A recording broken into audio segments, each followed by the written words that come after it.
Éliminée dans le 9e épisode de Koh-Lanta, le feu sacré, Anne-Sophie fait le bilan de son aventure dans le jeu de survie de TF1 et évoque les difficultés qu'elle a engendrées pour Télé Loisirs.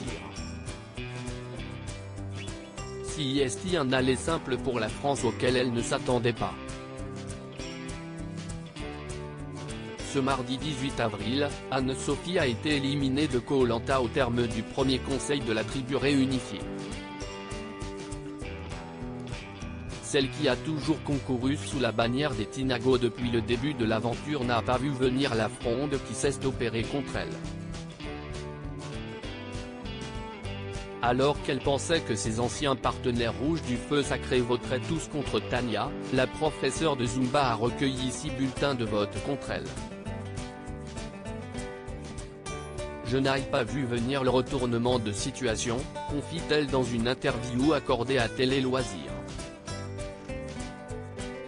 Je ne veux pas à Julie, assura Anne-Sophie après son vote dans Koh-Lanta, le feu sacré Télé Loisirs. Vous vous dites surprise par les votes. Quel était le plan initial? Anne-Sophie, au début, je n'étais pas du tout sereine, j'avais peur pour moi. Mais au final, avec les rouges, on s'était dit qu'on voterait tous contre Tania, donc j'étais un peu rassurée. Je me suis dit que ça allait le faire. Et en fait, pas du tout, je n'ai pas vu venir le retournement de situation, je me suis fait avoir. Je n'ai pas du tout compris ce qu'il venait de se passer. Je suis tellement dégoûté et déçu que je n'ai pas envie de savoir. Je me dis que ce n'est pas grave, que ce n'est qu'un jeu.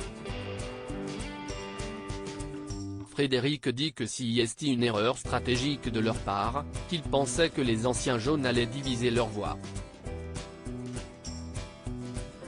Vous y croyez sur le moment? Non, pas du tout.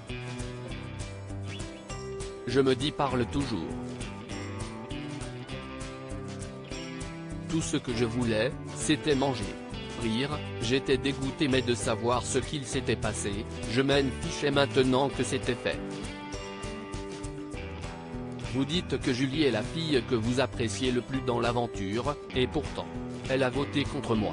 CIST comme ça ne change pas mon opinion, c'était la fille de l'aventure que je préférais, je ne voyais pas d'autre personne à qui donner mon vote. Je ne lui en veux pas. Quand elle était rouge, on a tissé des liens, on était ensemble avec Christine, je rigolais bien avec elle, on a pas mal échangé sur nos situations personnelles. CIST pour ça que je dis qu'il n'y avait pas d'autre personne à qui donner mon vote. À sa place, j'aurais fait pareil. J'avais des étoiles devant les yeux à chaque fois que je me levais, confie Anne-Sophie. Koh-Lanta 2023, après 24 jours, Nicolas fait un petit malaise. Vous dites que ça vous avez fait pareil plus tôt dans la matinée et que vous aviez vu des étoiles. Ça vous arrivait régulièrement? Ça m'arrivait régulièrement. Cette journée était juste horrible, j'étais au plus bas, je n'avais plus du tout de force. J'avais des étoiles devant les yeux à chaque fois que je me levais.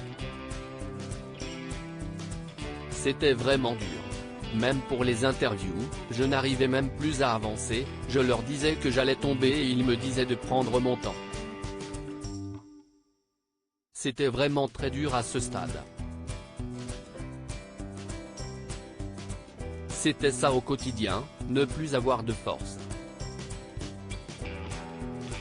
Qu'est-ce ce qui était le plus dur dans votre aventure? Le plus dur, CIST la faim et le manque de la famille. C'était pour moi une première de dormir avec des rats la nuit. Dans votre portrait, vous racontez que vous participez à Koh-Lanta pour vos parents. Comment ont-ils réagi? Ils sont très fiers de moi. Ils me disent que j'ai eu du courage d'avoir fait Koh-Lanta. ils me reconnaissent, ils voient leur fille à travers l'écran, je ne joue pas de rôle, je ne cherche pas à faire de buzz. Pensez-vous que vous auriez pu montrer davantage vos capacités? Oui, ça fait toujours chier de partir à la réunification. J'aurais aimé continuer plus loin, me tester et affronter d'autres épreuves avec les candidats. À lire aussi j'ai su que ça se finirait comme ça, Quentin, Koh Lanta, le feu sacré, se confie après son élimination aux ambassadeurs.